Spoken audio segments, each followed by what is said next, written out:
Up until now, it's all just been build-up. It's all about what we're here to do, why we have our jobs. That's X Games, with a little bit of a stunt mixed in.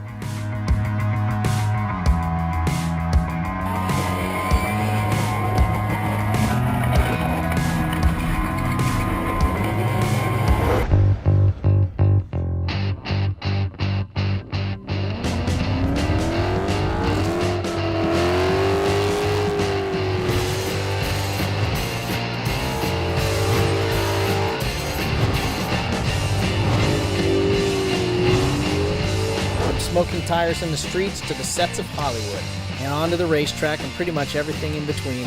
I'm Tanner Foust, and welcome to Life in the Foust Lane.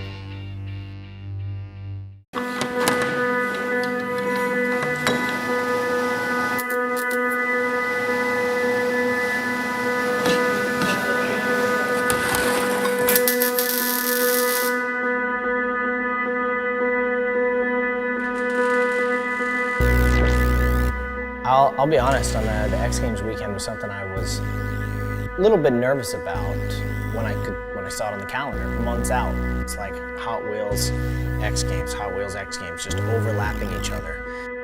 X Games is a spike in everybody's schedule. Doesn't matter what discipline you come from, doesn't matter what sport you're involved in. If you compete at X Games, that is a little peak in your season. It's the reason we have our sponsors, it's the reason most people in the sports do.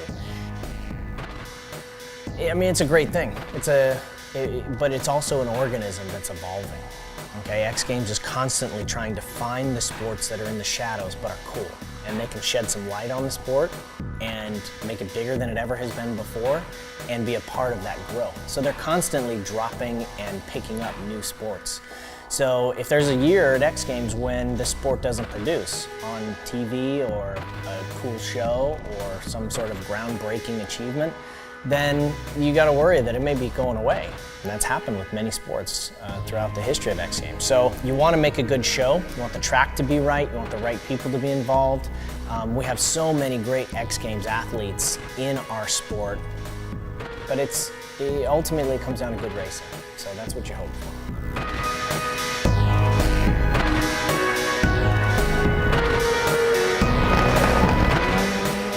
Hot Wheels has got this program going on. I mean, it's an unbelievable marketing thing, and I heard about for the first time a couple years ago about Toys for Real. And then I got involved in this big jump at the Indy 500. Jumped 332 feet in a truck and did it, from the top of a 100-foot door, dropping down, and it was in front of 300,000 people. It was incredible. It didn't seem like a stunt that you could really top as far as just the splash it made for Mattel. And then, so the next year they came up with the loop, but it was going to be designed after a toy they've got, the Double Dare Snare, which is 2 cars doing the loop simultaneously.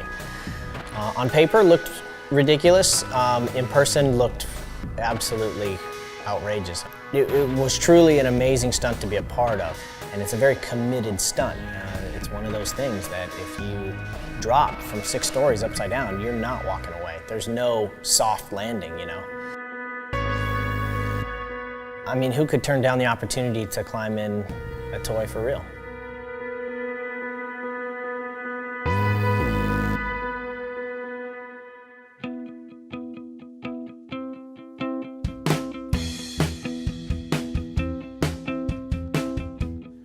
I mean, there were a lot of big moments in the training for the Hot Wheels stunt.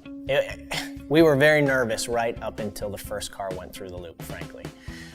But then it became a really great experience working with Greg, somebody I've known for 10, 15 years. He's a great friend, and so to be able to go through something so unique, I guess, with him was a great experience. When Greg and I agreed to do the Hot Wheels thing, I made a stand that the racing was the reason I was there. The racing is the reason I was going to be in LA that weekend, was to race X Games. That took priority over everything. The folks at Mattel and the Hot Wheels understood it completely, and that was great. So knowing that, and knowing that they were so supportive and kind of heads up on that, really made the weekend flow.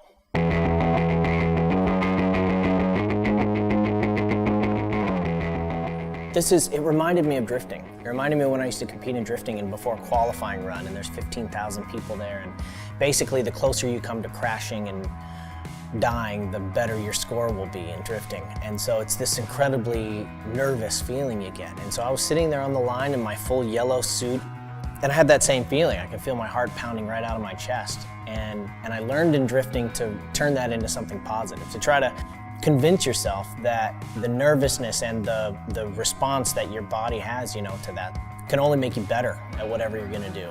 And so you really gotta take that energy and focus it. And then as soon as they say go and you hit second gear, your heart rate just drops and you're so calm at that point. And it's just eyes wide open and just focused on the exact thing that you need to do in the car. And that's a great feeling, sitting there knowing that that's gonna happen, that you're gonna be able to do it. When they dropped the green flag and we went, I did the thing I needed to do, got my head back, grunted to get all the blood up into my head. The G's felt good. I saw the top when I was upside down, the two little white strips of paint. I hit the brakes on the way down, then I saw that Greg had a problem and his car was bouncing.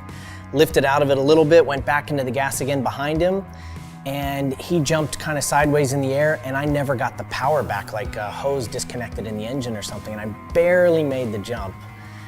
But as we bounced our way all the way down the ramp, what a great feeling to have finished that. You could almost see the 50 people over in the Hot Wheels VIP area just like faint with relief because they've been dreading this for so many months. It's a project gone wrong if somebody gets hurt, of course. So that was a big sigh of relief, big high five, thumbs up, did a couple media questions, and then out of the yellow driver suit, back into the Rockstar Etny suit, and back into X Games.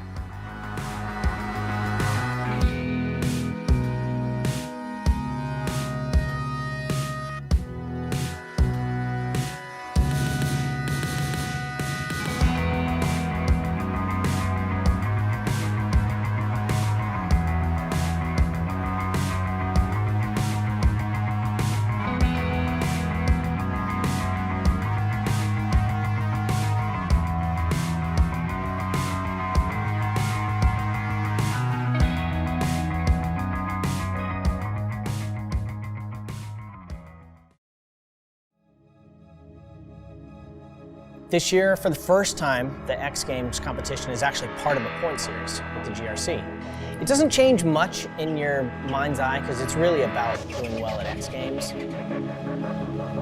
With the new sport, when you want it to catch on quick, you need those photos of the cars up in the air. You need the quick video images that will spread virally as sound bites for the sport. And we have to find a balance to get those without sacrificing the safety of the drivers.